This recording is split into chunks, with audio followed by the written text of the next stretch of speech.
What's good, y'all? It's Better Dean. So in the comments of my past few videos, a lot of y'all have asked me to release my personal statement, so that's what I'm gonna be doing in this video. So let's get into it. Alright, now let's start off with actually going over the prompts for each of the application systems. There's 3 application systems that you can submit a personal statement through to apply to college. The first 2 are pretty obvious. There's the ones that a lot of people use, the common and the coalition application. There's one more called the universal college application that's not as popular, but it's something that's still an application system that you can use. I talk a little bit more about the specifics of the universal college application system in my last video, which is my whole breakdown of my college application journey, so go check that out if you want to learn a little bit more about the universal college application. But essentially the universal college application, for their personal statement, their whole entire personal statement prompt is completely open-ended, so whatever prompt you use for the common application or the coalition application, you can also use for the universal college application, so nothing to worry about for that.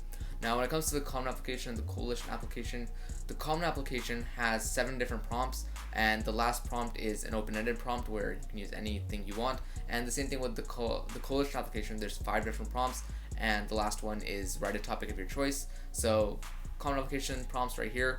When I submitted my colleges for the common application, I actually intended, when I first started off, to only use the common application, but I kind of had to use the coalition application later on because I kind of exceeded that 20 school limit for the common application since I applied to 55, which I do not recommend doing, by the way.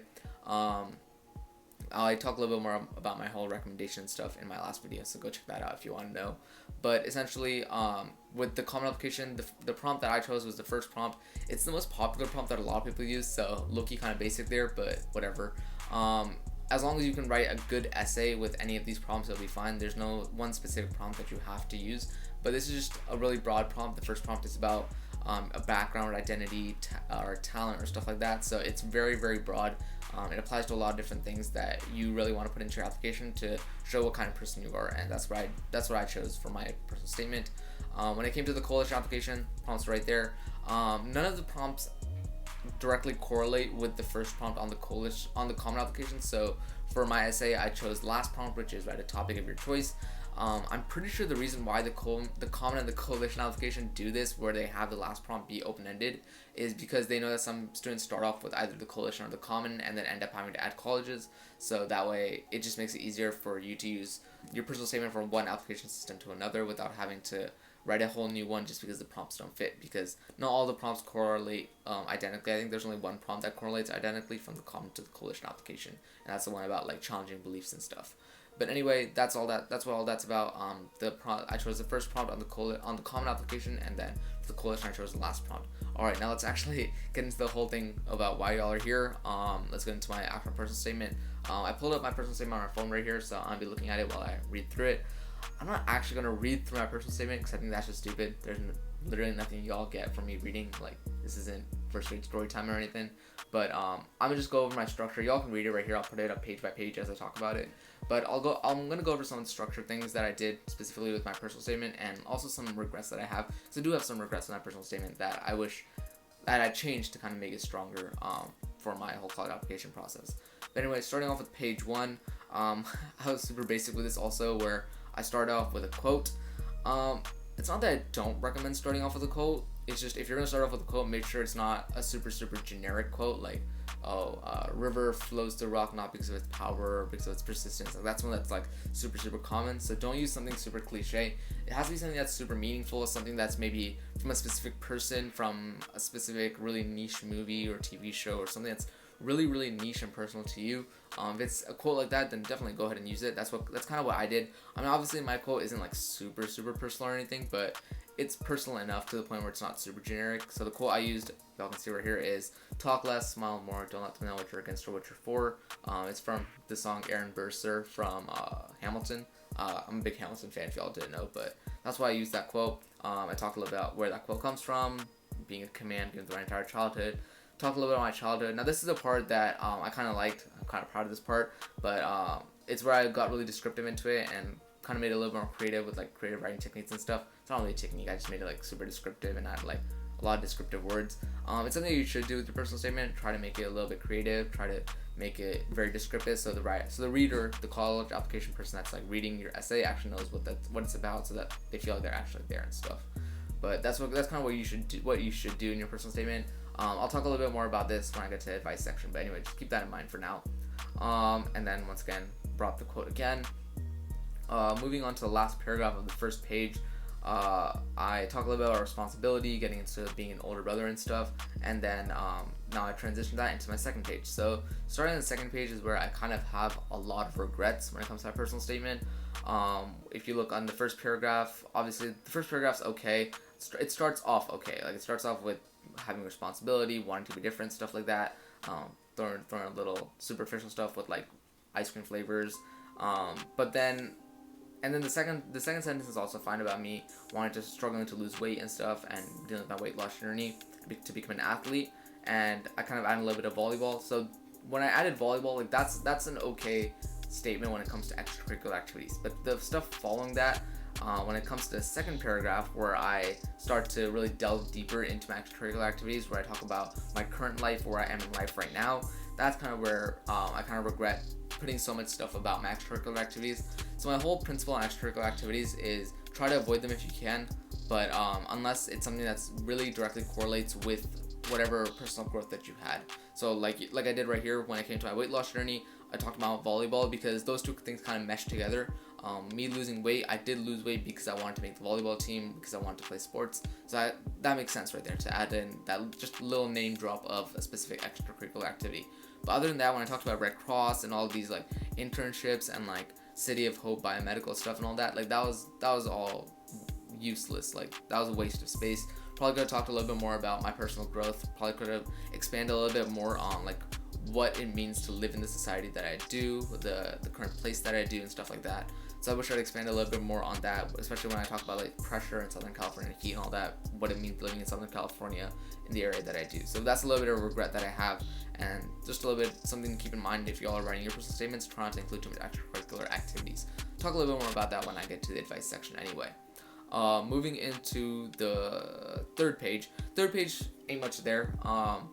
Obviously finish last sentence phrase from the previous page, and then short and sweet ending. This is the kind of ending that y'all should aim for, in my opinion.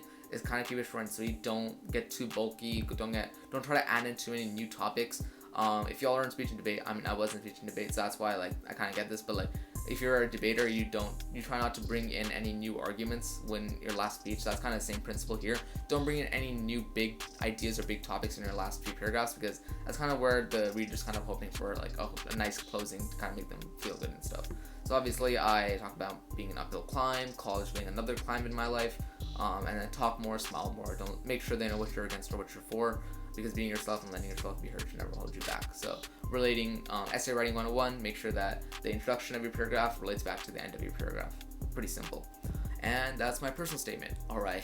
So pretty long personal statement there. Just broke it down. I didn't really want to read it to y'all, but I was getting into some advice for the personal statement. So I have 3 general pieces of advice. First piece of advice is to make sure that you employ creative writing styles and not expository writing styles, or at least in my opinion, unless you choose a specific prompt that requires you to be more expository. Honestly, I don't think there are, but I think a personal statement should be a little bit more on the creative side. The whole expository stuff is going to come through in your supplemental application, in your supplemental essays. That's where they want you to be super expository, where they want you to really talk about your impact, what you exactly did when it comes to diversity or community service and all that. Here, it should be creative. It should be related to who you are, and you should really try to show through kind of your unique flares and all that and stuff. So try to keep it creative. Try to keep it not so extracurricular heavy, which is my second point.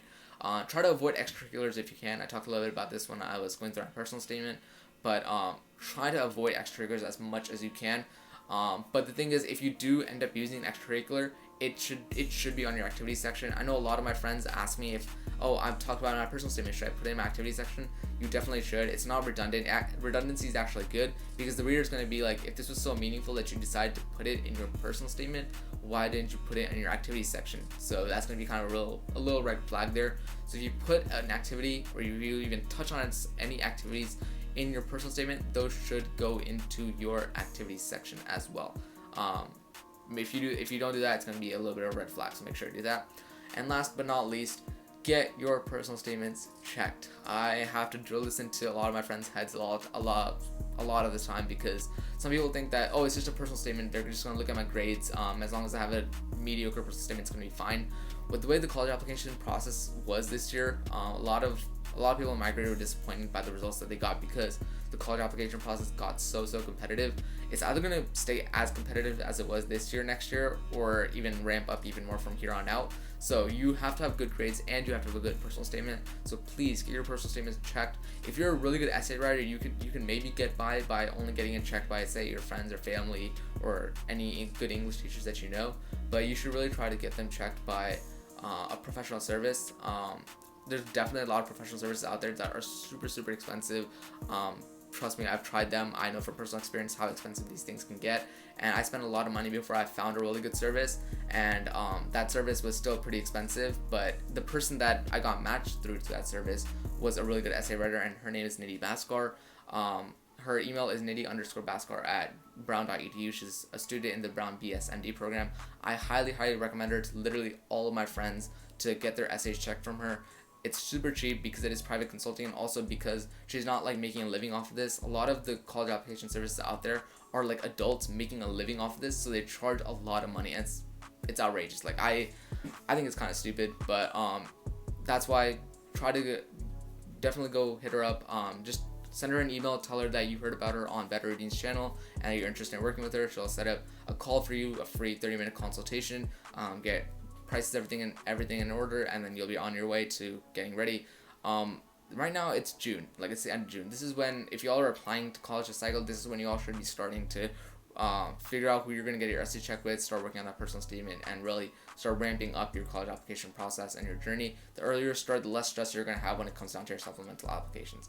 Alright, hope you all learned a lot from that, got some good advice out of it, but that's pretty much it for this video. Alright, thumbs if you liked it, subs if you loved it. I'll see y'all later.